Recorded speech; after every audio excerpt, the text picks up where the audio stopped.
नमस्कार, बहुत बहुत स्वागत है आप सभी का डीडी न्यूज का इस खास कार्यक्रम इस वक्त में। मैं हूं निखिल सिंह और क्या है इस वक्त की बड़ी खबरें जिनके बारे में विस्तार से जानने समझने को लेकर आपके मन में जिज्ञासा है। क्या है इन खबरों के मायने, क्या है इनके पीछे का एजेंडा। बात होगी बिहार के सियासत की। सियासी घमासान मचा हुआ है बिहार में और इस बीच 71 सीटों पर अपने उम्मीदवारों की घोषणा की है बीजेपी ने। वहीं महागठबंधन में सीटों की गांठ अब तक सुलझ नहीं पाई है। क्या कुछ है इस पर विस्तार से बात करेंगे और अपने खास मेहमानों से भी चर्चा करेंगे।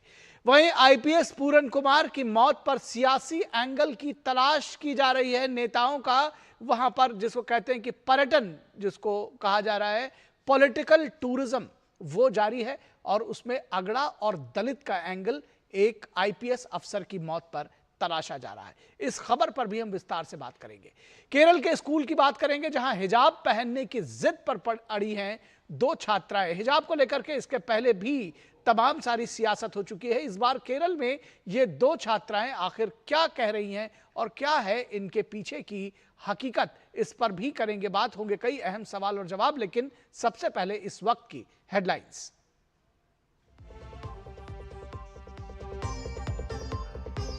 मंगोलिया के राष्ट्रपति खुरेल सुखउखना ने नई दिल्ली में प्रधानमंत्री नरेंद्र मोदी से की मुलाकात। द्विपक्षीय संबंधों समेत क्षेत्रीय और वैश्विक मुद्दों पर बातचीत।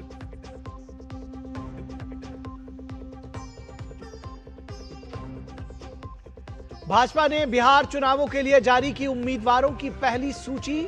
सम्राट चौधरी, विजय सिन्हा, तारकिशोर प्रसाद और रेणु देवी समेत 71 प्रत्याशियों के नाम शामिल।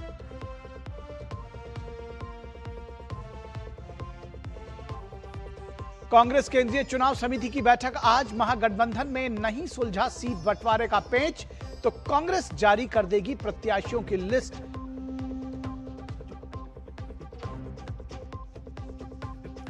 भारतीय सेना की मेजबानी में दिल्ली में शुरू हुआ संयुक्त राष्ट्र सैन्य योगदानकर्ता सम्मेलन। रक्षा मंत्री राजनाथ सिंह ने सम्मेलन को किया संबोधित। कहा, संयुक्त राष्ट्र में सुधार जरूरी, भारत नियम आधारित व्यवस्था का पक्षधर।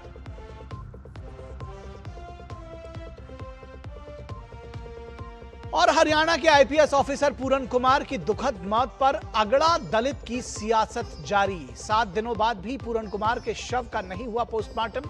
पूरन कुमार ने जिन ऑफिसर्स के खिलाफ सुसाइड नोट में लिखा है उनमें 3 दलित ऑफिसर भी शामिल।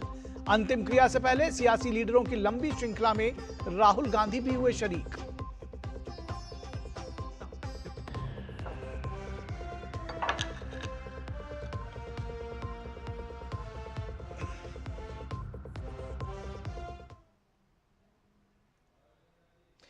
तो सबसे पहले आईपीएस पूरन कुमार की दुखद मौत, जो उन्होंने सुसाइड किया था, उसके बाद जो उस पर सियासत छिड़ी हुई है, इस पूरी खबर पर बातचीत करते हैं और इसके हर एंगल से रूबरू कराते हैं आपको। दरअसल क्यों सियासत ढूंढ रहे हैं इसमें नेता एक आईपीएस अफसर की मौत पर। आईपीएस पूरन कुमार की मौत पर सियासी एंगल की तलाश।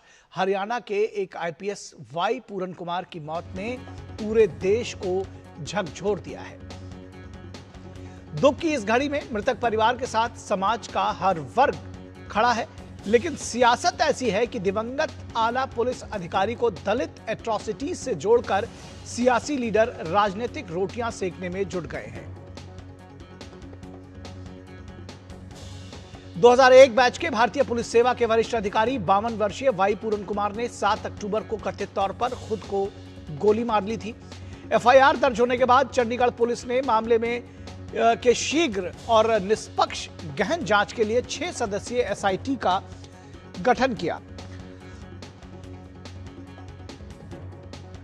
चंडीगढ़ पुलिस ने कहा कि वो मामले की निष्पक्ष और पारदर्शी तरीके से जांच कर रही है। आईपीएस पूरन कुमार ने अपने सुसाइड नोट में 13 वर्तमान और पूर्व अधिकारियों पर गंभीर आरोप लगाए थे। एसआईटी एफआईआर दर्ज करके सभी पहलुओं की गहन जांच कर रही है। हरियाणा सरकार ने डीजीपी का अतिरिक्त कार्यभार सीनियर आईपीएस अधिकारी ओम प्रकाश सिंह को सौंप दिया है। डीजीपी शत्रुंजीत कपूर को छुट्टी पर भेज दिया गया है। यानी जांच में निष्पक्षता का भरोसा पीड़ित परिवार को दिया जा रहा है, लेकिन सियासत इसे दलित का मुद्दा बनाकर हरियाणा की बीजेपी सरकार को कटघरे में लाने की कोशिश कर रही है। इस पूरे प्रकरण में महत्वपूर्ण तथ्य यह है कि आईपीएस पूरन कुमार ने अपने सुसाइड नोट में जिन 13 अधिकारियों के नाम लिखे हैं, उनमें 3 दलित अधिकारी भी शामिल हैं। फिर इस दलित एंगल को बार बार क्यों सामने लेकर आया जा रहा है, सियासत समझी जा सकती है।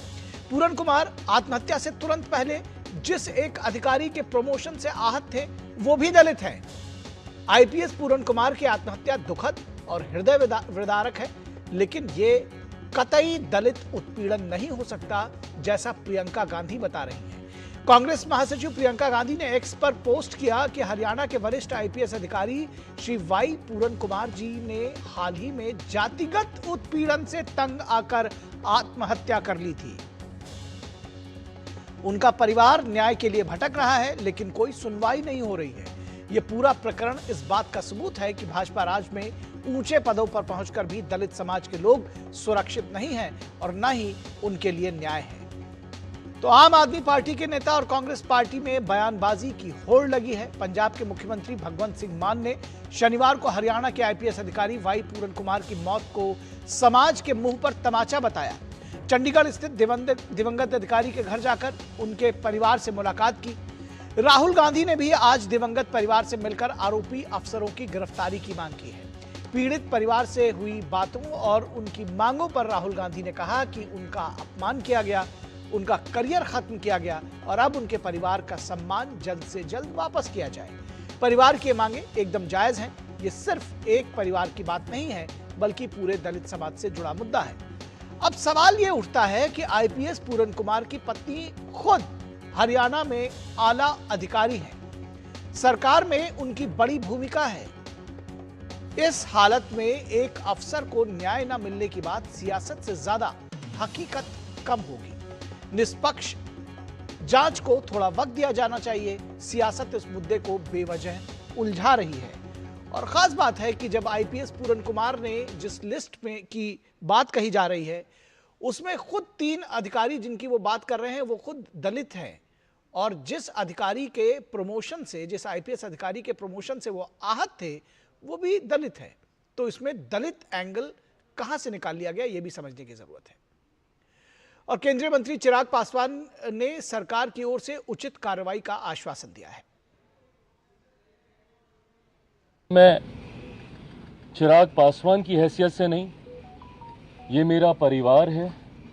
परिवार का सदस्य बनकर तो मैं आया ही हूं, पर अपनी सरकार से ये विश्वास लेकर, ये विश्वास दिलाने में आया हूं परिवार को कि हर वो मांग जो परिवार रखता है वो पूरी की जाएगी और ये जल्द कार्रवाई होगी बिना किसी विलंब के। और राहुल गांधी ने इस मामले पर कहा कि यह परिवार की इज्जत का सवाल है। परिवार सिंपल मैसेज दे रहा है और बिल्कुल सही है। वो कह रहे हैं हमें रिस्पेक्ट चाहिए। आपने हमारे पति को डिसरिस्पेक्ट किया, आपने उसके करियर को खत्म करने की कोशिश की, उन्होंने आत्महत्या की। मरने के बाद रिस्पेक्ट दीजिए, और अगर आप रिस्पेक्ट नहीं देंगे तो वो हमारे लिए एक्सेप्टेबल नहीं है, ये कहा है। और ये एक सेकंड बोलने दीजिए मुझे, और ये बिल्कुल सही है, 100% सही है। और ये सिर्फ एक परिवार की रिस्पेक्ट की बात नहीं है, हिंदुस्तान के हर दलित भाई बहन की रिस्पेक्ट की बात है। तो आईपीएस अफसर से ये दलित का मुद्दा बन गया। बीजेपी नेता विजय सांपला ने इस मामले पर दुख जताया, साथ ही कहा कि दोषियों को कतई बख्शा नहीं जाएगा।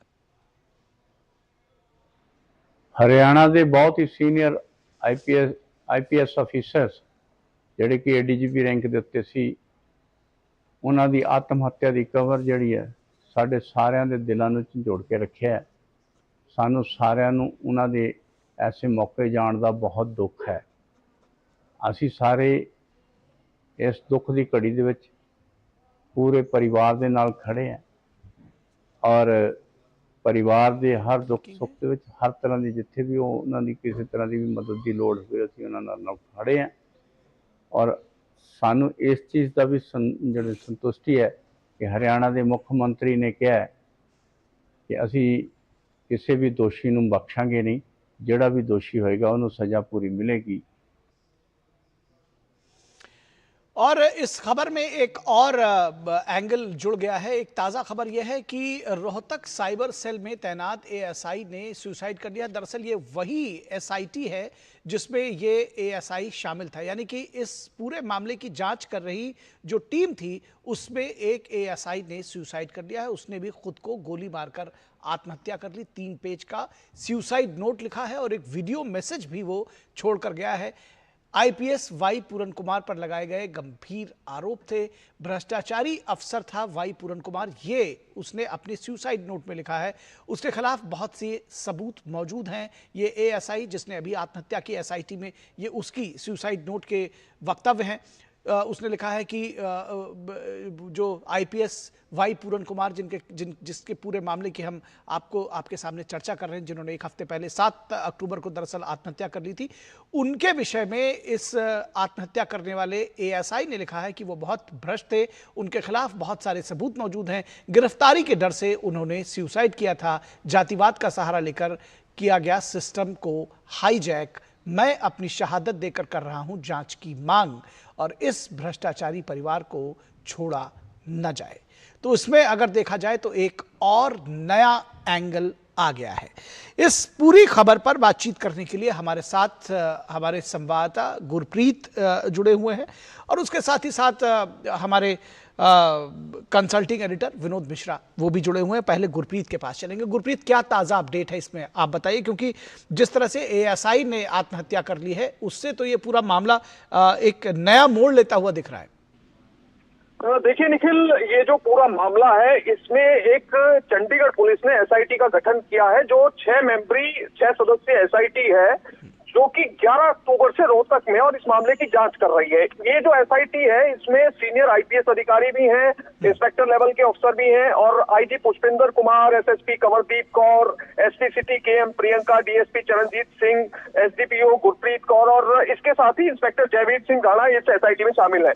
अब जब जिस समय ये इन्वेस्टिगेशन बहुत जोर शोर से चल रही है और रोहतक में ये क्यों चल रही है ये भी हम अपने दर्शकों को बताएंगे, मगर सबसे पहले ये बता दें जो लेटेस्ट अपडेट जो अभी कुछ देर पहले आपने बताई, साइबर सेल में तैनात एएसआई संदीप जो है उन्होंने जो है ये एक बहुत ही मंदभागी जो खबर है इस समय आ रही है कि उनका शव जो है मकान में पड़ा हुआ मिला है और ये सब कुछ ऐसे समय में हुआ है जब इस केस को एक्सपेडाइट कर रही है, इसकी इन्वेस्टिगेशन चल रही है। मैं बीच में आपको रोककर ये पूछना चाहूंगा कि ये जिस एएसआई ने आत्महत्या की है क्या वो उस 6 सदस्यीय एसआईटी के मेंबर हैं? नहीं, वो उस 6 सदस्यीय एसआईटी के मेंबर नहीं है क्योंकि इसमें जो लोअर मोस्ट ऑफिसर है, जो सबसे नीचे वाला ऑफिसर है वो इंस्पेक्टर लेवल का है जयवीर सिंह राणा। उससे ऊपर जितने भी SDPO, DSP, SSP, SP, IG level के अधिकारी हैं और वो इस मामले की जांच कर रहे हैं।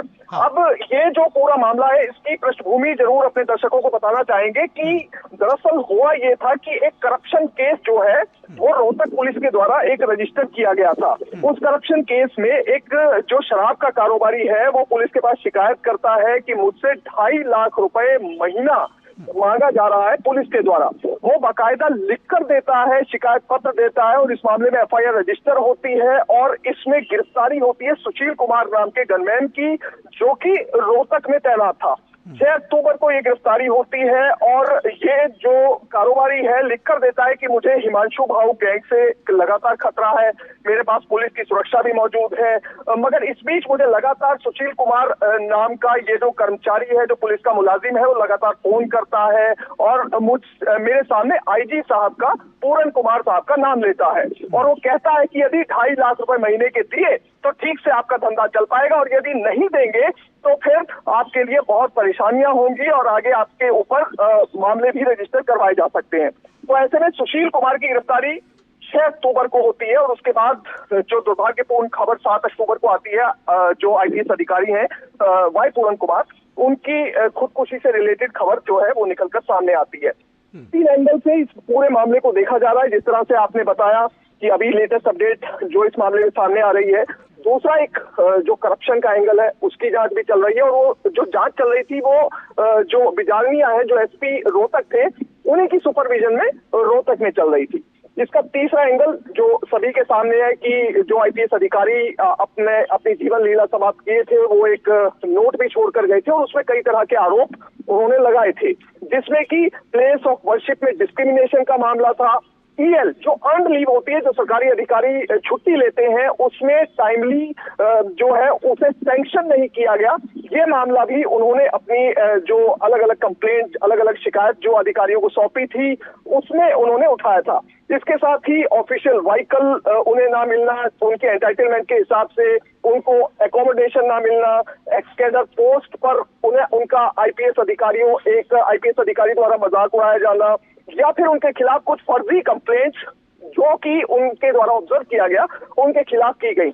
मगर इसको लेकर लगातार अभी भी चाहे वो पत्रकार हो या समाज हो, अभी तक ये संशय की स्थिति बनी हुई है कि क्या ऐसा सिर्फ एक अधिकारी के साथ सिर्फ एक आप मानिए कि कास्ट बेस्ड कोई डिस्क्रिमिनेशन हो रहा हो तभी होता है, या फिर इस तरह के मामले अक्सर वैसे भी सामने आते हैं। और इस मामले में एक पॉलिटिकल एंगल जो लगातार सामने देखने को भी मिल रहा है कि कई पॉलिटिशियन जो है ऐसे समय में जब इस तरह की कोई घटना होती है तो वहां पर पहुंचते हैं, अलग अलग पार्टियां वहां पर पहुंच रही हैं। और इस समय आम आदमी पार्टी अपने दर्शकों को भी बताना चाहेगी कि ये जो आईपीएस अधिकारी हैं, उनकी जो पत्नी है अमनीत कौर, उनके जो भाई हैं, यानी कि इस आईपीएस अधिकारी के जो साले हैं, वो आम आदमी पार्टी के नेता हैं और बठिंडा ग्रामीण सीट जो है वहां से विधायक है।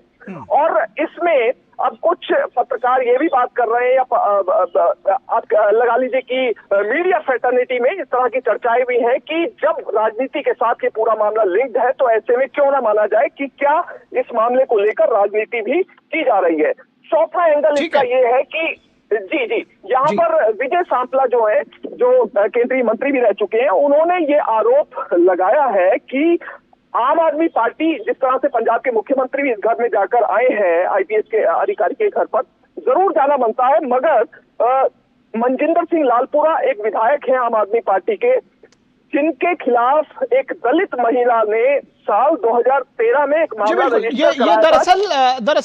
दरअसल गुरप्रीत, ये इस पूरे मामले को एक आईपीएस अफसर सुसाइड करता है जिसके ऊपर भ्रष्टाचार के आरोप थे, उसको दलित और अगड़ा पिछड़ा की राजनीति, जातिवादी राजनीति में लेकर आया गया। दरअसल मेरा कहना यही है। आप हमारे साथ बने रहिए। हमारे साथ विनोद मिश्रा हमारे कंसल्टिंग एडिटर जुड़े हुए हैं। विनोद जी, किस तरह से आप इसको देखते हैं कि आखिर ये एक दरअसल जिसको कहते हैं कि हर चीज में सियासत लाना, और एक आईपीएस अफसर ने आत्महत्या कर ली जिसकी एसआईटी जांच हो रही थी, और अब देखिए इसमें एक और नया एंगल आ गया है कि एक और व्यक्ति ने, एएसआई ने, उसने आत्महत्या कर ली, उसने तो और भी गंभीर आरोप लगा दिए। लेकिन आप अगर टाइमलाइन में देखें तो आप इस केस को थोड़ा सा आपको बारीकी से देखना पड़ेगा। सबसे इंपॉर्टेंट चीज है इस बात को समझना कि एक आईपीएस ऑफिसर है, वो दलित नहीं होता। एक ऑफिसर होता है। इस बात को हमारे सियासतदान को समझना चाहिए कि आप ये देखिए कि उनकी इस दुखद मृत्यु के बाद, ये दुखद आत्महत्या आप इसलिए कहते हैं कि एक वरिष्ठ आईपीएस ऑफिसर को इस तरह से चले जाना शायद किसी को भी एक अच्छा तो नहीं लगेगा। लेकिन सवाल इंपॉर्टेंट इस चीज को है कि सरकार का एक्शन देखना चाहिए। सरकार ने जैसे ही उनके सुसाइड नोट मिले, उस पे जो भी उनके चार्जेस थे सबके लेके, और सब पे गवर्नमेंट ने जो एसआईटी का गठन किया है, आप एफआईआर की कॉपी अभी चला रहे हैं, आप एफआईआर की कॉपी देखिए, लोग इस बात को समझे कि एसआईटी ने उन सभी लोगों पे एफआईआर दर्ज करके वो जांच की प्रक्रिया शुरू कर दी है। इतना इमीडिएट ये काम हुआ है कि सब पे हुआ है। वहां के जो डीजीपी हैं जिन पे उन्होंने चार्ज लगाया था, उन पर को आरोप लगाया था, डीजीपी को छुट्टी पे भेज दिया गया है। ओपी सिंह नए डीजीपी आके उनको कार्यभार संभाला है। आप अगर देखते हैं कि सरकार की मंशा पे आप तब सवाल उठाते हैं जब सरकार एक्शन में नहीं होती है। सरकार अपने तरफ से पूरे एक्शन में है, इसके बावजूद सियासत ये है कि आप एक दलित एंगल ढूंढते हैं, और दलित एंगल ढूंढ के आप एक बात साबित करना चाहते हैं कि ये दलित एट्रोसिटीज है। तो आपको कम से कम समझना चाहिए कि एक वरिष्ठ आईपीएस ऑफिसर जिनकी पत्नी खुद आईएएस है, वो भी एक वरिष्ठ आईएएस अधिकारी हैं हरियाणा में, उनके लिए आप जब इस तरह की बात करते हैं तो इस सियासत में कितनी बचकानी सी लगती है। मुझे अभी जो बात अभी गुरप्रीत बता रहे थे, मुझे भी हरियाणा के एक पत्रकार ने बताया कि देखिए ये कितना दुखद पहलू है, और इस बात पे जो सियासत हो रही है कि खुद जो मैडम ये अभी आईपीएस ऑफिसर के जो पत्नी है, वो खुद सीपीएम के टीम में एक जगह पे वो अपनी मीटिंग में थी, सीएम के मीटिंग में खुद उनकी पत्नी है, और वो इस बात को उनके सीएम के आवास में ही उनको पता चला, सीएम के साथ में, कि उनके पति ने सुसाइड कर लिया है अपने सरकारी रिवॉल्वर से, और उसके बाद वहां से हटी है। क्या आपको कभी कोई इस बात को अंदाजा लगा सकता है, जिनकी पत्नी खुद सीएम के साथ में हो, उस समय में एक मीटिंग में हो, उनके साथ दौरे पे हो, और उसका पति वहां है, उसमें कोई दलित एट्रोसिटीज आता है? ये सब जो भ्रामक एक तरह से तस्वीर लाया गया, वो कहीं ना कहीं से इस पूरे सियासत ने वो जितनी भी जांच प्रक्रिया है और जितने भी चीजें एसआईटी के सामने में आना चाहिए उसको रोक रही है। यही बात मैं कह रहा हूं कि इसी बात से आहत होके आज अगर आपने ये देखा कि इन्वेस्टिगेशन टीम में भी थे, एसआई की बात जो आप कह रहे हैं, अभी जो खबर आ रही है, पता नहीं वो खबर कितनी पुष्ट है या नहीं है, लेकिन अभी जो खबर आ रही है वो शायद एक कैडर में एक तरह से निराशा देता है कि भाई जांच की प्रक्रिया में पूरे आगे बढ़ने से पहले सियासत ये मोड़ ले लेता है कि आप जांच प्रक्रिया को आगे बढ़ने न दें, आप उसको बिल्कुल ठीक बात है विनोद जी। सबसे खास बात यह है, सबसे खास बात यह है कि जब इस तरह की सियासत करने शुरू हो जाती है तो कहीं ना कहीं वो जांच को भी प्रभावित कर सकती है। तो जो लोग इस बात का ढिढोरा पीटकर वहां पर ये पहुंचे हुए हैं कि हम उनके खैर ख्वाह हैं, दरअसल वो कहीं ना कहीं उनको नुकसान पहुंचा रहा है, ये भी समझने की जरूरत है। तो सियासत को दूर रखने की जरूरत है, जो जांच है वो अपना काम पूरा करेगी। बहुत शुक्रिया विनोद जी आपका, और गुरप्रीत हमारे साथ जुड़े हुए थे। गुरप्रीत आपका भी शुक्रिया। और यहां रुकेंगे एक छोटे से ब्रेक के लिए, कहीं मत जाइएगा। जब ब्रेक के बाद वापस आएंगे तो बात होगी बिहार में सियासी संग्राम की।